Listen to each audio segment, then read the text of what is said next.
윤석열 대통령 탄핵 소추로 인한 직무정지 상황, 국회 추천 헌법재판관 3인의 임명과 한덕수 총리의 권한대행 문제.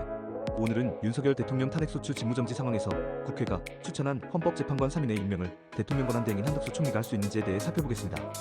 1. 헌법재판관 임명 절차.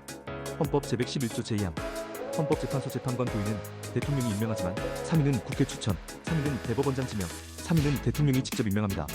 헌법재판소법 제1조. 헌법재판소 재판관은 대통령이 임명한다.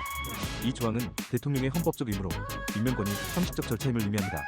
즉, 국회가 추천한 재판관에 대해 대통령은 임명을 거부할 수 없습니다. 이 대통령 직무정지와 권한대행의 임명권. 헌법 제71조. 대통령이 탄핵소추 의결로 직무가 정지되면 국무총리가 대통령의 권한을 대행하게 됩니다. 이 상황에서 한덕수 국무총리는 대통령 권한대행으로서 국정 운영과 필수적인 국가 기능 수행이 요구됩니다. 권한대행의 범위. 대통령 권한대행은 국정의 안정과 기본질서 유지를 위해 필요한 행정적 정치적 권한을 수행할 수 있습니다. 다만 헌법상 신중성과 정치적 중립성이 요구되는 사안은 논란의 여지가 있습니다. 3. 재판관 임명과 대통령 권한대행. 대통령 권한대행의 임명 의무.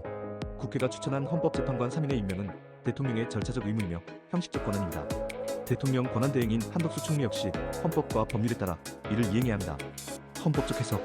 대통령이 직무를 정지당한 상황에서 권한대행이 이를 거부하거나 미루는 것은 헌법적 절차를 무시하는 행위입니다. 국회 추천은 이미 민주적 정당성을 갖추었기에 임명권자인 권한대행은 국회의 결정을 따를 의무가 있습니다. 사논란과 쟁점.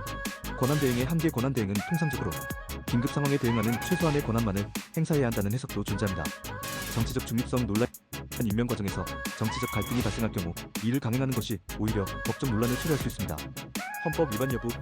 권한대행이 재판관 임명을 거부하면 이는 헌법 제6조 및 헌법재판소법에 따른 의무불이행에 해당됩니다. 5. 결론. 대통령 권한대행의 의무. 대통령 권한대행은 헌법재판소 재판관 임명을 거부할 권리가 없습니다. 국회가 추천한 재판관에 대한 임명은 절차적 의무이므로 한덕수 총리가 이를 이행하지 않을 경우 헌법적 위반이 될 수 있습니다. 대통령 권한대행은 헌법상 주어진 의무를 다해야 합니다. 헌법재판소 재판관의 임명은 민주적 절차와 법적 정당성을 지켜야 하는 중요한 과정입니다. 영상이 도움되셨다면 구독과 좋아요,